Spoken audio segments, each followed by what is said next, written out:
Bapak Ibu, hari ini tema firman Tuhan adalah menang atas iri hati dan kekecewaan. Karena besok itu hari kemenangan, jadi kita mau menang juga atas iri hati dan kekecewaan. Iya, mari kita buka bersama langsung saja di dalam Injil Matius pasal yang ke-11. Kita lihat bersama firman Tuhan.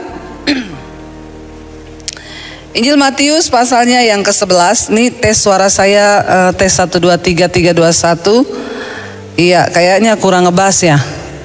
Di sana kedengaran bagaimana suara saya? Enggak kedengaran? Kedengaran atau tidak? Kedengaran ya? Bagus, berat atau seperti mak-mak? Ya? Iya, tes 1, 2, 3, 3, 2, 1. Haleluya. Kita buka bersama Injil Matius pasal yang ke-11 ya, dan kita lihat ayat yang ke-2 ya. Di sini tentang Yohanes Pembaptis ya, dan Yesus dan Yohanes Pembaptis. Baca bersama ayat yang kedua. Di dalam penjara Yohanes mendengar tentang pekerjaan Kristus, ayat 3. Lalu menyuruh murid-muridnya bertanya kepadanya, engkaukah yang akan datang itu atau haruskah kami menantikan yang lain? Ayat 3, ayat 4. Yesus menjawab mereka, pergilah dan katakanlah kepada Yohanes apa yang kamu dengar dan kamu lihat. Ayat 5. Orang buta melihat, orang lumpuh berjalan, orang kusta menjadi tahir, orang tuli mendengar, orang mati dibangkitkan, dan kepada orang miskin diberitakan kabar baik. Ayat 6. Dan berbahagialah orang yang tidak menjadi kecewa dan menolak aku. 7. Setelah murid-murid Yohanes pergi, mulailah Yesus berbicara kepada orang banyak itu tentang Yohanes. Untuk apakah kamu pergi ke padang gurun melihat bulu yang digoyahkan angin kian kemari?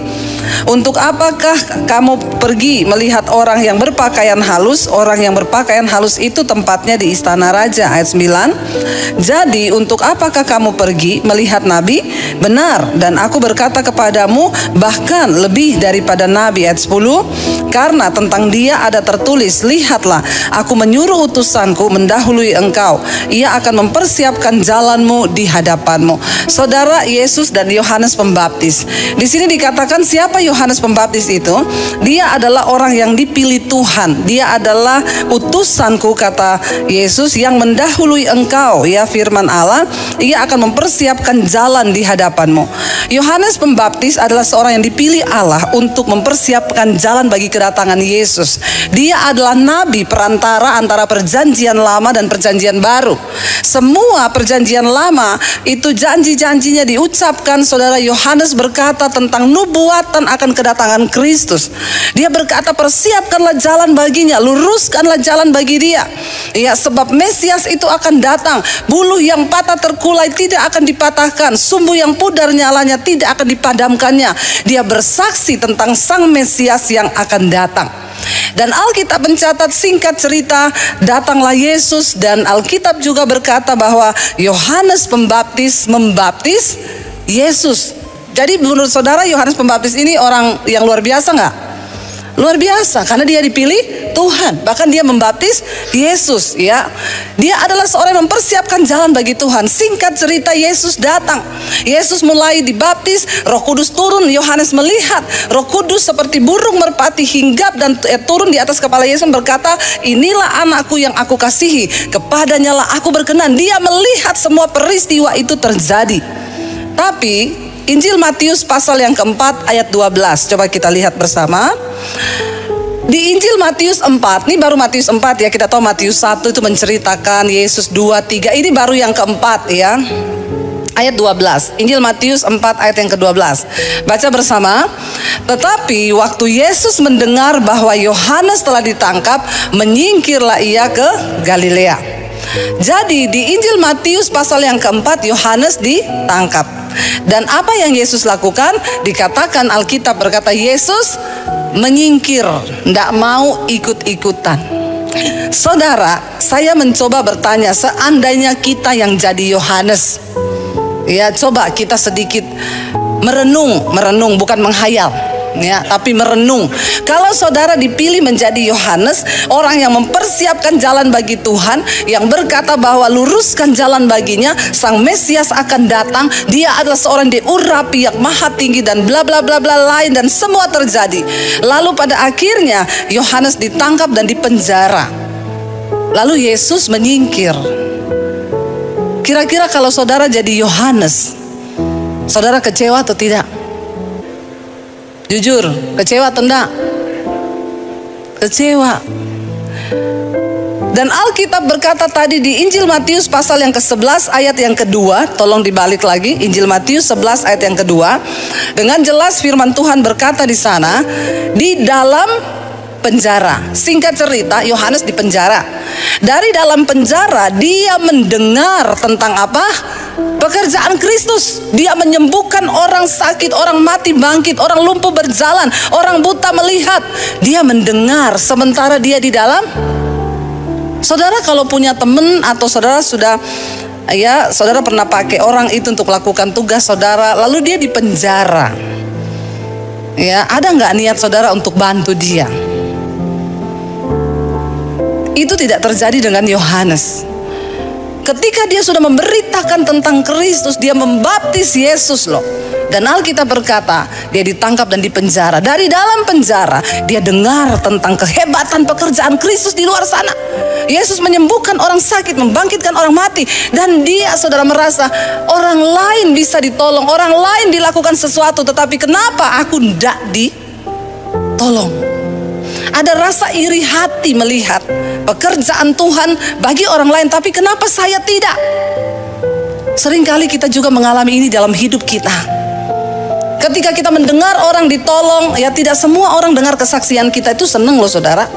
Ada yang waktu kita cerita, kita bersaksi, dia tuh pura-pura seneng. Oh iya ya, hebat ya, dahsyat ya. Tapi dalam hati dia tidak seneng. Ya, ada ketika orang mendengar ya tentang kenapa Tuhannya kok dia bisa ya diberkati, kok aku enggak ya. Timbul kecewa, timbul iri hati, sehingga ayat yang ketiga firman Tuhan berkata, Yohanes menyuruh murid-muridnya pergi kepada Yesus untuk bertanya. Pertanyaannya apa? Coba kamu tanya sama Yesus, engkaukah yang akan datang itu, atau haruskah kami menanti orang lain? Saudara, ini pertanyaan yang sebenarnya tidak perlu terucap dari seorang Yohanes. Dia sudah melihat bahwa memang itu Yesus, Sang Mesias yang akan diutus Allah menjadi juru selamat. Dia bahkan yang membaptis Yesus. Dia berkata, maaf, untuk membuka tali kasutmu pun aku tidak layak. Tapi Tuhan bilang, untuk semuanya bisa tergenapi, engkau harus membaptis aku. Dia melihat Yesus yang benar-benar adalah Mesias yang dia beritakan itu datang. Tapi karena kekecewaan, ya, dan dia iri melihat bagaimana pekerjaan Yesus di luar sana, sementara dia tidak mengalami pertolongan itu. Dia suruh murid-muridnya tanya, dia benar nggak itu Mesias? Benar nggak dia? Atau kita harus tunggu orang lain? Dengan kata lain, kalau saya bikin secara singkat kata-katanya, kamu tanya sama dia, benar nggak dia itu Tuhan Mesias yang akan datang itu? Bagaimana mungkin dari seorang mulut Yohanes bisa terucap kata-kata yang bertanya dan meragukan Tuhan itu sendiri yang sudah dia lihat dengan mata kepala sendiri. Saudara, iri hati, kekecewaan bisa membuat orang akhirnya menolak dan meragukan Tuhan. Ngeri loh, ngeri. Ya, memang di penjara itu tidak enak saudara. Ketika orang dalam penjara, dia selalu berharap dapat datang pertolongan. Saya dulu pernah, satu teman saya cerita, dia tiba-tiba ditangkap polisi di rumah. Tidak bisa membela diri, tidak ada kekuatan ya, karena dia waktu itu dikerjain sama teman bisnisnya. Ya, diangkut dari rumah suami istri anak-anaknya, saudara, nangis semuanya. Tidak ada ampun, dia dibawa di sel berapa minggu di sel. Dia bilang, Bu, saya tidur di situ, saya makan di situ, lubang WC-nya juga di situ. Nggak enak Bu, dia bilang. Di penjara itu nggak enak. Akhirnya saudara, dia berharap untuk datang pertolongan. Orang tuh di penjara, yang dia harapkan ada orang yang akan datang menolong. Dan dia berpikir Yesus yang adalah Mesias, Sang Tuhan itu, Sang Juru Selamat yang melakukan pekerjaan yang ajaib, harusnya dia datang tolong saya. Tapi tidak terjadi. Berapa banyak kali kita saudara, kalau kita sudah berdoa, kita ke gereja, lalu kita berkata, saya sudah doa, saya sudah puasa, tapi apa yang Tuhan buat? Saya nggak rasa apa-apa. hidupku begini-begini aja, nasibku begini-begini aja. Saudara, kenapa bisa Yohanes Pembaptis kecewa kepada Tuhan, saudara? Karena di dalam hidup ini mengiring Tuhan, jangan semuanya hanya tertuju kepada aku, dan aku. Harusnya aku begini, harusnya Tuhan tuh berbuat begini, harusnya begini, harusnya begitu. Kita ikut Tuhan bukan supaya keadaan kita baik. Kita ikut Tuhan bukan supaya masalah kita selesai. Kita ikut Tuhan karena memang dunia ini tempatnya masalah, dunia ini tempatnya dosa, dunia ini tempatnya penderitaan. Kita ikut Tuhan supaya ketika engkau mengalami hal-hal yang buruk, engkau punya kekuatan dan pengharapan di dalam Dia. Katakan. Makanya banyak orang kecewa. Bu, saya tuh sudah sungguh-sungguh ikut Tuhan, tapi kenapa suamiku mati, Bu? Saya mau tanya, engkau ikut Yesus terus engkau enggak mati-mati? Enggak kan? Walaupun kita jadi anak Tuhan yang taat, apakah kita masih bisa akan menghadapi masalah? Iya, karena kita masih hidup di dunia. Walaupun kita sudah sungguh-sungguh ikut Tuhan, apakah orang bisa kena kanker? Bisa. Waktu kita sudah sungguh-sungguh melayani, apakah anak kita bisa mempermalukan, mengecewakan kita? Bisa. Ini dunia. Tapi kenapa kita mempercayai Tuhan? Karena orang-orang yang mempercayai Tuhan, dia akan menghadapi masalah dalam hidupnya, tapi dia punya pengharapan bahwa Tuhan akan beserta bahkan sampai pada kekekalan. Amin. Makanya orang berkata, Bu, saya divonis mati 6 bulan lagi. Puji Tuhan, kenapa? Engkau punya Yesus. Sekalipun engkau tidak disembuhkan, engkau sudah punya Tuhan. Ada jaminan keselamatan sampai pada kekekalan. Tidak semua harus disembuhkan, tapi Tuhan menjamin masa depan dan hidup kita sampai pada kekekalan. Itu yang terpenting, Bapak Ibu. Ya, tapi banyak orang Kristen tuh salah mengikut Tuhan. Dia pikir kalau dia ikut Tuhan, pokoknya aku yang aku turuti, yang aku mau, yang aku ingin, semua terjadi sesuai yang aku mau. Tidak begitu. Yesus bisa nggak menolong Yohanes? Bisa. Bahkan Alkitab mencatat akhirnya Yohanes kepalanya dipenggal dan Tuhan nggak tolong. Tuhan gak datang untuk membebaskan dia. Ya. Dan iman seperti apa yang kita miliki, saudara? Kalau kita hanya mengikut Tuhan sampai hanya untuk melihat mujizat, maka engkau salah. Ya, kita mungkin akan kena sakit satu saat, kita juga mungkin akan mati. Tetapi kita harus tetap percaya. Kita percaya Yesus karena ada jaminan sampai pada hidup yang kekal. Karena hidup yang sesungguhnya bukan di dunia ini. Makanya Alkitab berkata, kalau engkau hanya menaruh harapan saja kepada Kristus selama engkau hidup di dunia ini, engkau adalah manusia yang paling malang dari semua manusia yang ada di dunia. Taruh pengharapanmu sampai pada kekekalan. Tuhan, aku sembuh atau tidak sembuh, aku percaya engkau menjadi jaminan sampai pada kekekalan. Aku kaya atau aku miskin, aku tetap percaya bahwa engkau Tuhan yang setia. Itu yang Tuhan mau, Bapak Ibu. Jangan engkau punya kekecewaan. Kalau orang sudah kecewa dan kecewa itu susah, lalu jadi tawar hati, tidak ada rasa. Ya, kalau tawar hati itu sulit. Roti tawar masih enak, dikasih meses sama susu jadi sedap. Tapi kalau hati tawar, siapa yang bisa ya untuk membuat hati itu kembali manis? Saya tuh kalian dengar orang bercerai, kadang-kadang hakim itu belum memutuskan palu ya, dia akan bilang, Bapak Ibu saya kasih waktu 1 bulan, coba merenung dulu, coba bernegosiasi dulu, coba pulang dulu, jangan terburu-buru, ingat yang manis-manis, coba ingat dulu pertama kali kamu jatuh cinta, ingat dulu pertama kali kamu ketemu, ingat waktu kamu lirik-lirikan, ingat waktu kamu jatuh cinta. 1 bulan saya kasih kamu waktu, berpikir lagi baik-baik. Kalau hatinya ya kecewanya masih di tahap yang sedikit, masih bisa akhirnya lewat hamba Tuhan atau apalagi mereka melibatkan Tuhan, bisa. Tapi kalau sudah banyak kecewa, hakim kasih waktu 1 bulan. Cuma 1 minggu dia telepon hakim, Pak Hakim cepet ketok palu cerai. Jangankan 1 bulan, 1 minggu kami sudah mau saling bunuh ini. Kenapa? Karena hatinya penuh kekecewaan. Karena orang itu kalau kecewa sudah pasti menolak. Ya, jangan engkau kecewa sama manusia, apalagi kepada Tuhan. Jangan kecewa, Bapak Ibu. Dia suruh tanya, lalu Yesus menjawab begini kepada murid-muridnya. Jawab Yesus ya. Yesus menjawab mereka, pergilah, ayat 4, dan katakan kepada Yohanes apa yang kamu dengar dan kamu lihat. Cerita aja apa yang kamu dengar, yang kamu lihat.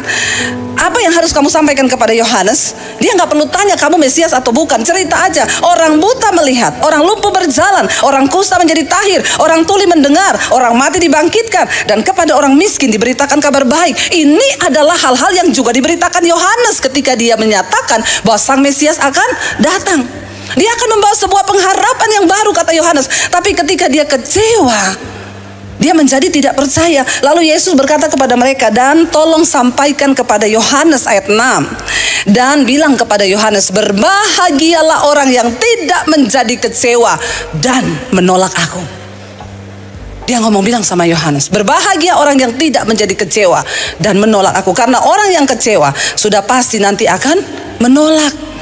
Dan ayat 7 berkata, setelah murid-murid Yohanes pergi, mulailah Yesus berbicara kepada mereka. Dia ceritakan Yohanes adalah seorang yang besar. Dia dipakai sebagai utusan Allah.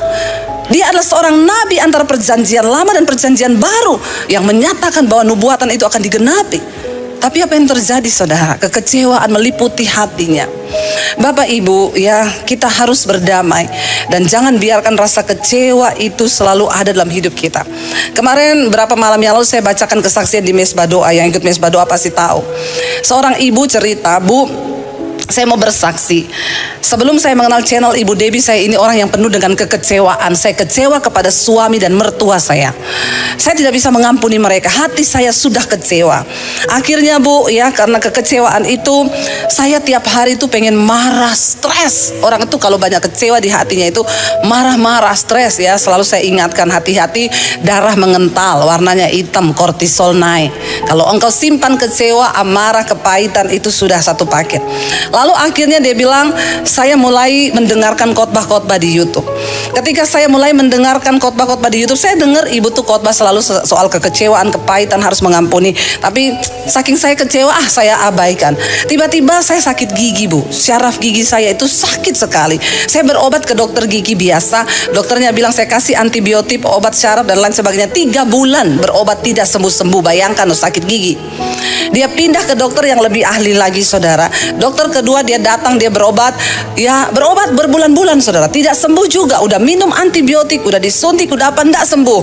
Dia bilang, ibu tahu sakitnya itu setengah mati, sakit banget.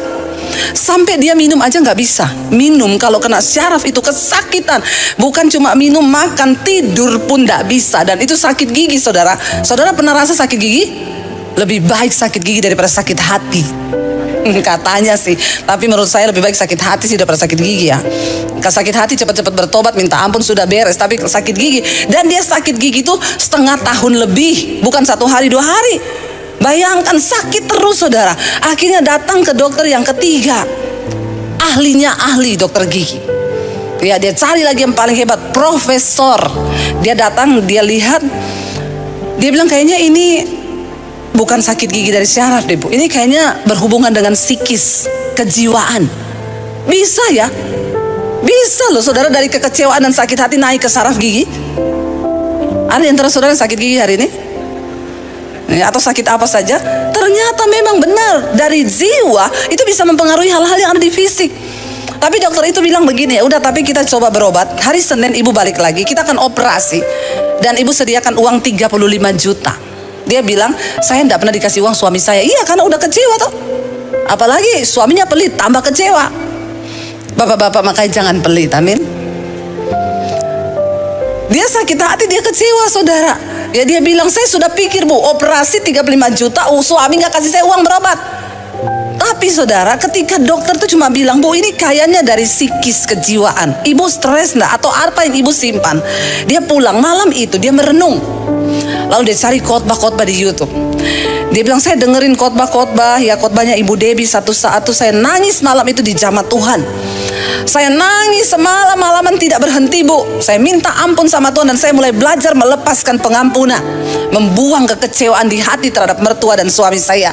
Saya kecapean nangis semalaman, saya ketiduran. Waktu saya bangun, saya rasa, kenapa gigi saya sembuh? Bener loh, Bapak Ibu.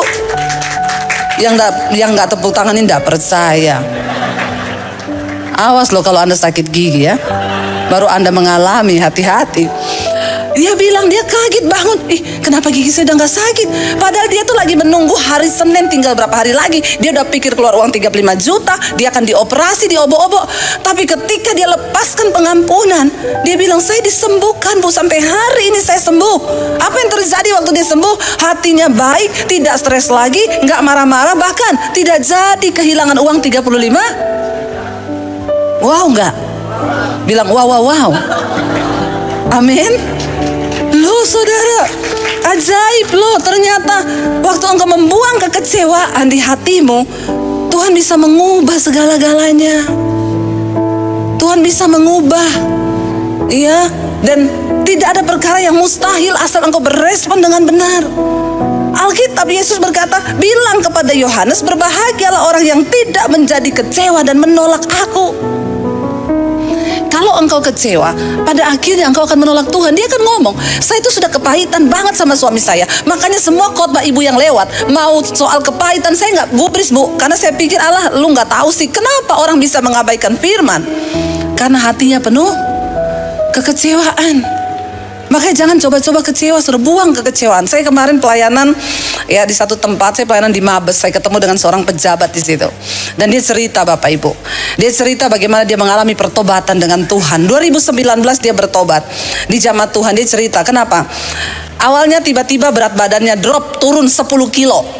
Dalam waktu yang singkat turun 10 kilo. Dia tahu ini nggak benar. Periksa ke dokter, dokter memvonis dia kena penyakit yang mematikan dan engkau akan segera mati. Makanya bersyukur yang berat badannya tidak turun-turun. Berarti kita sehat, amin. Haleluya, puji Tuhan. Bersyukur ya. Karena orang gendut susah diculik. Makanya makanlah yang banyak supaya kita tidak diculik. Lalu Bapak Ibu, dia akhirnya dokter vonis dia akan mati. Orang itu kalau sudah divonis mati, ya takut kan, pasti cari Tuhan. Dia bilang, dia ketakutan setiap hari, dia takut mati. Dia bilang, sampai ibu percaya nggak? Saya 3 kali Bu, sudah di atas pesawat, saya minta turun. Bahkan pesawat itu sudah mulai jalan, saya suruh stop Bu. Saya suruh stop, balik mundur, saya turun karena saya ketakutan luar biasa, saya takut mati. Lalu satu saat dia bilang, ini sudah tidak benar Tuhan, aku bakalan mati memang. Cuma kenapa hatiku tersiksa, pokoknya hidupnya itu nggak sejahtera. Pejabat loh, punya uang. Akhirnya dia tanya sama Tuhan, Tuhan beri aku kesempatan untuk aku bisa hidup. Kasih aku kesempatan hidup. Dia bilang, saya dengar suara Tuhan tuh jelas di telinga saya ngomong begini Po, aku akan memberi engkau kesempatan hidup. Dan kalau aku beri engkau kesempatan hidup, engkau mau pakai untuk bersinah, untuk selingkuh, untuk melakukan semua kejahatan, untuk itu engkau minta diperpanjang hidup. Dia nangis saat itu, dia berlutut sama Tuhan. Dia bilang, tidak Tuhan, kalau engkau perpanjang umurku, aku akan menceritakan tentang perbuatanmu yang ajaib. Dan kalau engkau tahu aku akan melakukan persinahan lagi, lebih baik engkau cabut nyawaku. Itu Tuhan, komitmenku dengan engkau. Lalu dia tanya sama Tuhan, bagaimana cara aku memulai pertobatan ini? Dan Tuhan ngomong sama dia jelas, kamu mau sungguh-sungguh bertobat? Iya. Kamu mau mulai dari mana? Iya. Ceritakan semua dosamu kepada istrimu. Bapak-bapak langsung tegang. Tatap mata saya. Langsung tegang semua, berubah mukanya. Iya. Dalam hatinya dia bilang, saya sih memang akan mati Tuhan, tapi kalau cerita ke istri bisa dipercepat kematian saya. Yang ada tadinya jantung normal langsung pasang ring 5. Tapi Tuhan bicara itu sama dia. Lalu dia berdoa, dia bilang, Tuhan aku tahu dunia kiamat, perang akan terjadi kalau aku cerita semua dosaku sama istriku. Tapi aku tidak punya pilihan karena aku akan mati. Dia panggil istrinya duduk di depannya dia, saudara. Dia bersaksi, ini ada istrinya di depan saya. Dia cerita, saya mau pengakuan dosa sama kamu. Ya beda ya, bapak-bapak itu berhenti selingkuh karena ketahuan sama ngaku sendiri, itu beda ya. Ada yang berhenti bukan apa? Ketahuan. Itu nggak sungguh-sungguh pertobatannya, itu cuma karena ketahuan. Tapi ini ngaku, dia cerita, 21 tahun kita menikah, saya mau cerita sama kamu semua dosa saya. Dia cerita, di apartemen ini ada, di situ ada, di sini ada, di situ ada. Dia bawa istrinya naik mobil keliling, ini loh apartemennya, ini loh rumahnya, ini loh tempatnya, ini loh. Istrinya syok dan kaget. Istrinya bilang sama saya, Bu, saya tahu suami saya bukan orang baik, tapi saya tidak menyangka kelakuannya sebejat itu. Ternyata yang dia lakukan tuh jauh dari apa yang saya pikirkan, Bu. Dia bilang, akhirnya Bu, saya plong. Istri saya tiap hari matanya bengkak, nangis tiap hari, tidak bisa makan, tidak bisa tidur 2 tahun. Kenapa? Hatinya kecewa. Kecewa. Dia bilang, kita menikah 21 tahun dan ternyata perbuatanmu seperti itu. Suaminya bilang, aku akan mati. Aku terima semua penghakimanmu, aku terima. Ngomong aja, pokoknya aku tuh akan mati, aku minta maaf. Tapi kenapa istrinya bisa sembuh, saudara? Termasuk cepat, 2 tahun tuh sembuh. Karena dia melihat ada buah pertobatan yang dihasilkan oleh suaminya. Dia bilang, Bu, suami saya tiap pagi bangun berdoa, dengerin khotbah, baca Alkitab. Ya, itu khotbahnya Bu Debbie bisa 6-7 kali sehari dia dengar. Di kantor dia dengar khotbah, di rumah dia dengar khotbah. Dulu tengah malam ditelepon istrinya, di mana? Masih dinas, belum pulang. Iya, masih kerja, nggak usah cari-cari, tutup aja teleponnya. Sekarang Bu, jam 4 udah di rumah. Istrinya bilang, kok udah pulang? Bingung nggak? Bingung. Ada perubahan yang terjadi. Jadi ibu-ibu, kalau suamimu bilang dia sudah bertobat tapi kelakuannya belum berubah itu belum bertobat dan percaya. Pulangnya masih tetap sama tengah malam, kelakuannya masih sama, pret. Saudara, dia bilang, ibu tahu perubahannya luar biasa. Dia setiap hari ngajak saya berdoa.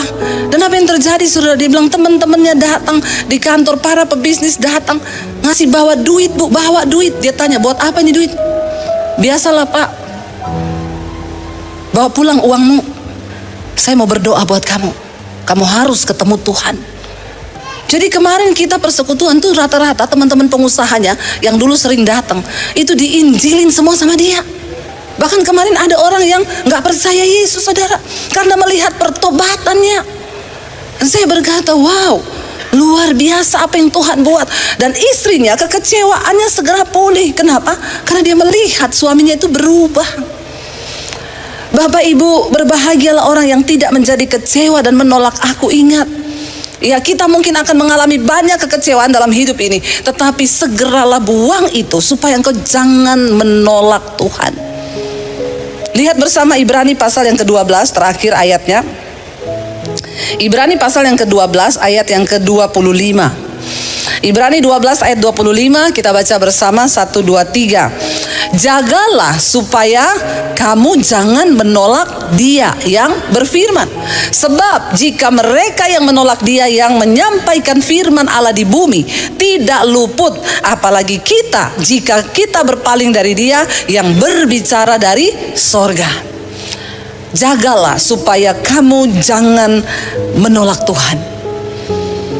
Kekecewaan itu akan membuat kita pada akhirnya menolak Tuhan di dalam hidup kita.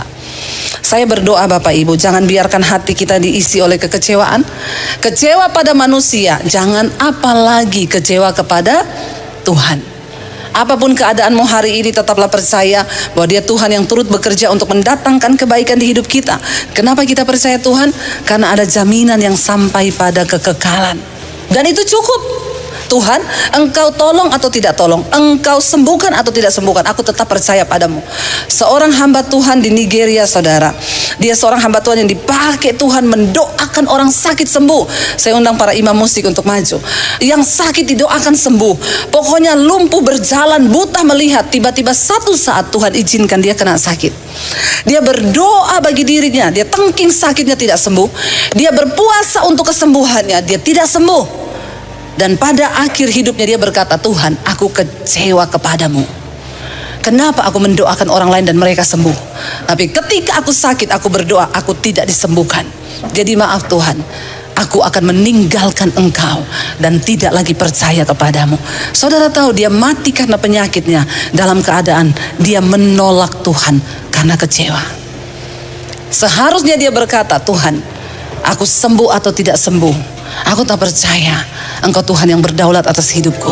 Aku tidak akan pernah menolak Engkau, sebab Engkau yang berjanji memberi hidup sampai pada kekekalan.